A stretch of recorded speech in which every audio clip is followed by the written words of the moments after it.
Keep the head down when you come up with the eights. Keep your head down. Yeah, I mean, it's not coming up, but it's starting to come up. To make it perfect. It's good, but it's not perfect. What does it take for a real knockout puncher to get the job done? Well, there's a certain kind of knockout punches. There's something, being a big man really doesn't matter. It has no significance in knocking out someone. The main point is the quickness in which you throw the punches and the leverage is what you have in the shoulder snap. Left hook, good night. Missed with that, not with that. Right now he backs off from a sharp right uppercut to the body by Tyson. Again! Watch the side of Lorenzo Boyd's body. You think the body shots of Tyson, I mean, the body just about collapses in there. It's the tremendous leverage that... He knows right up with the left hook. There he is, right there. The outstretched right arm. Mike's not done a lot. That was an overhand right. Watch his overhand right. That is right on the money. The ladder's got a whole new problem. Tyson lands a right and another. Question of a few seconds. And instructions given by the ref in the early going. Mike gets it with the right hand and ATN is down. I keep my hands up, I'm moving, I'm trying to get to the side and look for the opening, and I see it. Here it is. Boom, straight.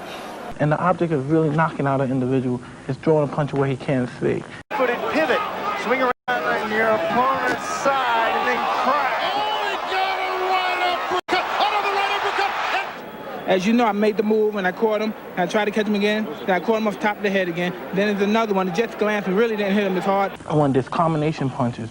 And when you throw punches and you keep his mind preoccupied with the body punches, and the other two punches that come to the head are the knockout punches. And a left hand and that staggered Thomas. And a right hand behind it. Thomas in trouble again. And now Tyson moves in for the kill. Two uppercuts and a left hand. Thomas trying to hold on. Serious trouble. And down he goes. Quick combination of the head. Uppercut, and Marvis is hurt. Razor is down. There it was. Just clipped him right on the chin. The left was unnecessary. Marvis is badly hurt at this point.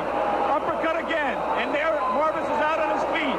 Everything after this is just incidental. And then again, there's one punch knockout punches, which they throw one punch to the body, boom, boom, and then the other punch to the head, which again, the opponent's mind is so preoccupied on the one punch, which rattles him just a little bit, and then that's when the other punch comes in. Can't get off punches. Oh! The short, chopping right hand. There it is.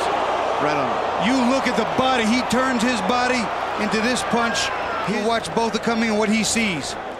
Mike steps into him, bang. He turned his whole body, his hip, his legs. A TKO defeat, not a decision. Was in trouble in both the first and 10th rounds, and now he's in trouble here. Doing damage. Michael Spence has to keep moving because every shot has ever been down in a professional fight. And he's down.